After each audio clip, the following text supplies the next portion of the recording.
The sun hung low over the manicured rows of the mobile home community, casting long, golden shadows across the silver siding of the houses.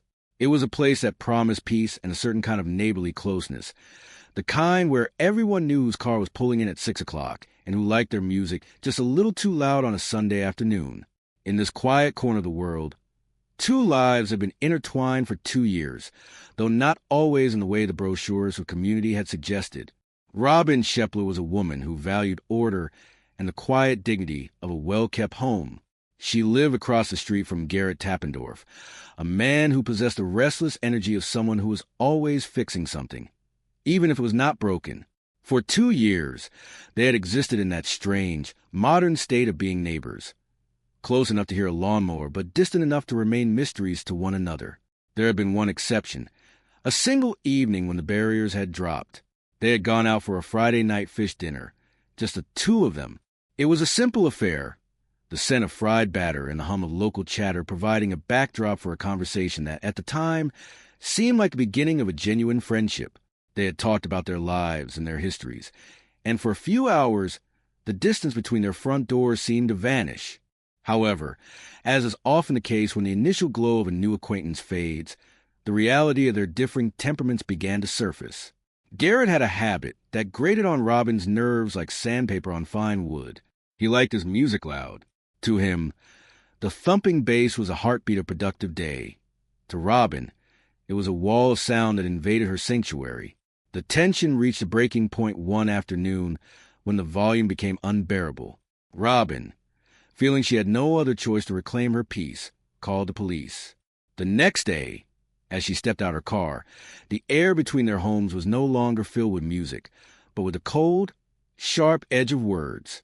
Garrett called out to her, using terms that were far from neighborly, and a rift was born that would eventually lead them to the mahogany benches of a courtroom. The center of their dispute was a machine that represented both freedom and memory. It was a Golden Companion 2 mobility scooter, a sturdy 3-wheel vehicle that Robin had inherited from her father. Her father had purchased it directly from a company associated with the Veterans Affairs Center in the year 2015. It had been a gift of mobility for a man who eventually found himself in a nursing home before he could ever truly use it. For Robin, the scooter was a silent legacy, a piece of her father's life that sat unused in her home since the year 2018. In May of the year 2021, a deal was struck.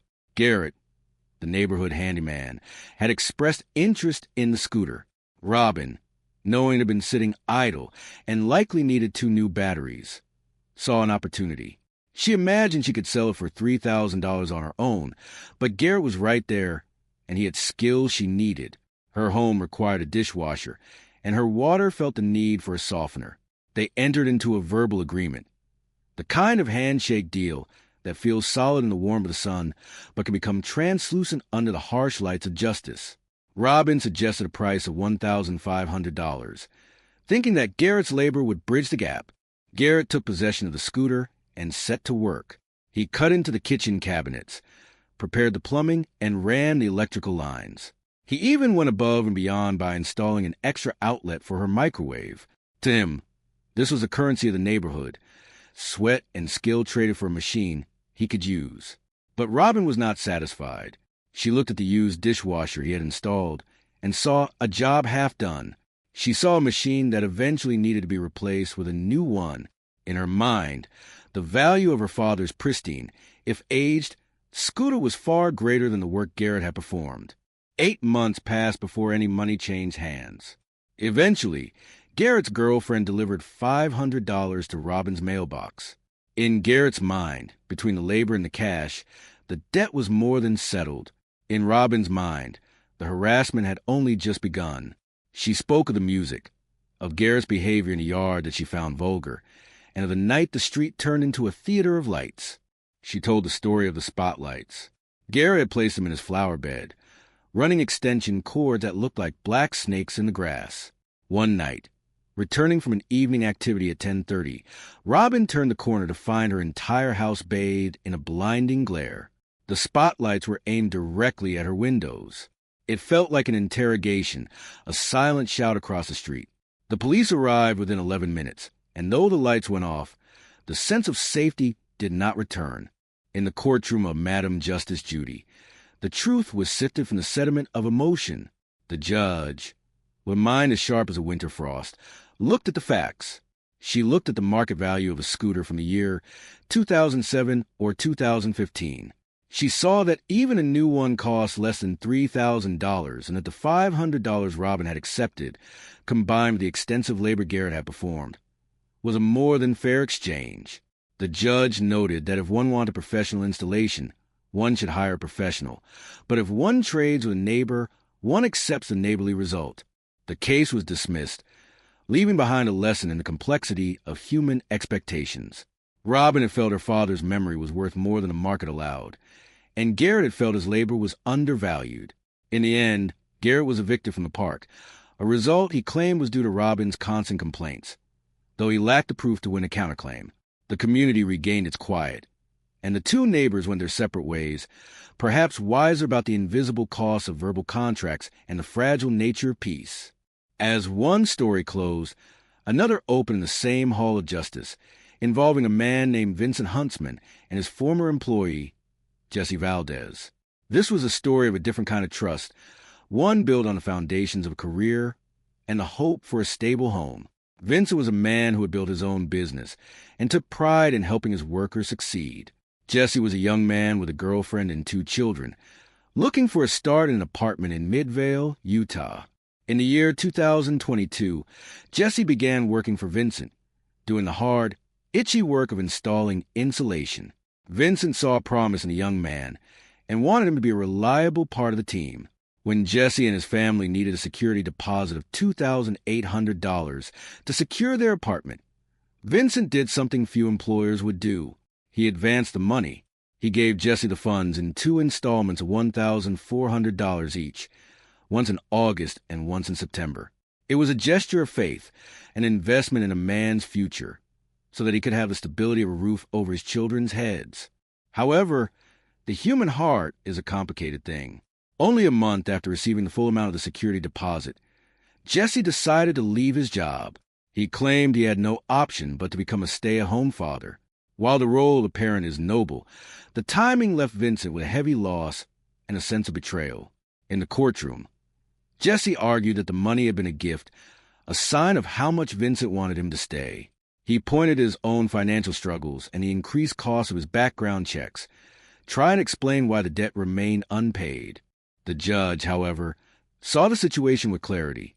She spoke of the reality of life, that when people need money, they often have to work 2 jobs or find ways to make ends meet, rather than walking away from an obligation. She noted that the money Vincent had provided was still sitting with the landlord, a tangible asset that Jesse was still benefiting from while living in the apartment. The idea that a stranger would simply gift nearly $3,000 to an employee of only a few months was, in the eyes of court, an audacity that defied common sense. Judgment was rendered in favor of the plaintiff, Vincent Huntsman.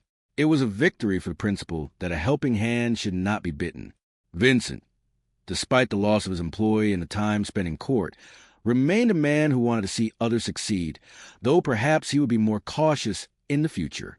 Jesse was left to reflect on his decisions, faced with the reality that his choices had consequences that could not be washed away by the convenience of his circumstances. In both stories, the common thread was the search for fairness in a world where everyone sees the truth through their own lens. Whether it was the value of an old scooter or the intent behind a financial advance, the courtroom served as a mirror reflecting the best and worst of human nature. There was humor in the absurdity of the disputes, light in the acts of initial kindness, and a quiet, educational hum in the finality of the judgments. As the parties left the court, the air outside seemed a little clearer. The sun was still shining, and life continued in the mobile home parks and the apartments of Midvale. People would continue to make deals to help their neighbors and to stumble over their own expectations. But in the quiet moments of reflection, perhaps they would remember that a professional result requires professional, that a gift is a rare thing, and that the most valuable thing any person can own is their integrity. The echoes of the courtroom faded, replaced by the natural rhythms of the day. There was a sense of hope that, despite the friction of these encounters, people would keep trying to build communities.